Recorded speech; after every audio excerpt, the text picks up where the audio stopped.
د دې سړي حافظه به مضبوطي دنه به هیر نه راځي چې دغه بوچړي خوري چې کم په دې درستخوان باندې پاتې کېږي او دی به نه غریب کېږي. نن سبا د غربت غټه وجه چې ده هغه د رزق بې قدري ده.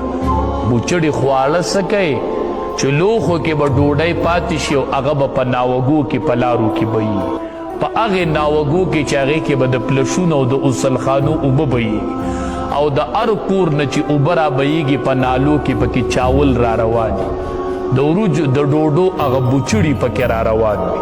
په دې پسې غربت را روان دی او نیستي پسې را روان چې دی د رزق بې قدري کوي. دا د رزق بې قدري ده. دا بوچړي چې په درستخوان پاتې شي په خپله هم خورئ او بچو ته م وایه دا بوچړي روچتوه دا خورئ. په دې الله د بنده رزق سیوا کوي. دا بنده به نه غریب کېږي. تاسو به لیدلي ډېر مالدار به م داسې لیدلي چې اچانک غریبانان شي، ډېره نیستي پرې راشي، دا دوی د رزق بې قدري وکړي. هسې دا درستخوانونه داسې نولي په غولي کې او برنډو کې هر ځای ورکره کور کې بوچړي پراته دا د رزق بې قدري وکړي نه الله ترېنه هغه رزق والي. او بله وجه یې لیکلې ده د رزق د پراخۍ دپاره او د مالدارۍ دپاره چې وی کم سړی نفلي صدقې ډېرې ورکوي. صدقه چې کم سړی ورکوي دی به الله نه غریب کوي.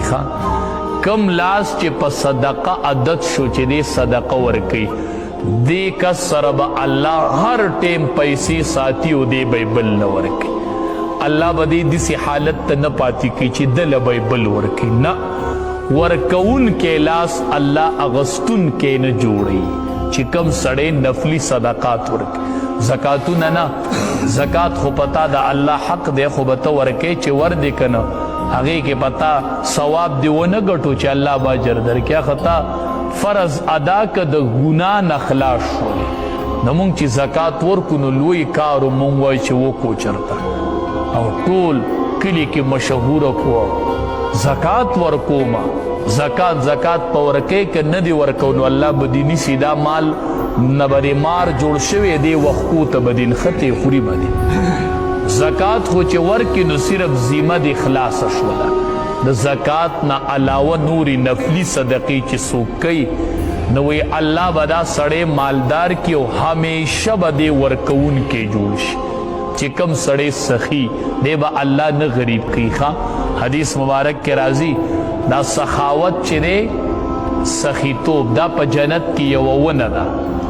نو چې کم او دنیا ته یې څانګې راغلي دي نو کم سړی چې سخي وي نو د هغې سخاوت د ونې یوه څانګه نیولې ده چې هغه څانګه یې ونیوله نو هغه ونه په کوم ځای کې ده په جنت کې نو دی به جنت ته ځي. سخي سړی الله ته نږدې دی، مخلوق ته نږدې دی او جنت ته نږدې دی. او بخیل سړی د مخلوق نه لرې دی، د الله نه لرې دی او د جنت نم لرې دی او دوزخ ته نږدې دی. سخي سړی نو چې کم دا بخیل سړی نو چې کم سړی صدقه ډېره ورکوي الله به دې نه غریب کوي. الله به ده باندې مالداري راولي او همیشه به د ده لاس ورکوونکی وي. دا به اغوستونکی کېږي نه چې کله دې نفلي صدقې ورکوي. دا ډېر ښه صفت دی. دا ځان کې پیدا کو غریب کېږي به نه دا بنده چې کله دې نفلي صدقات ورکوي.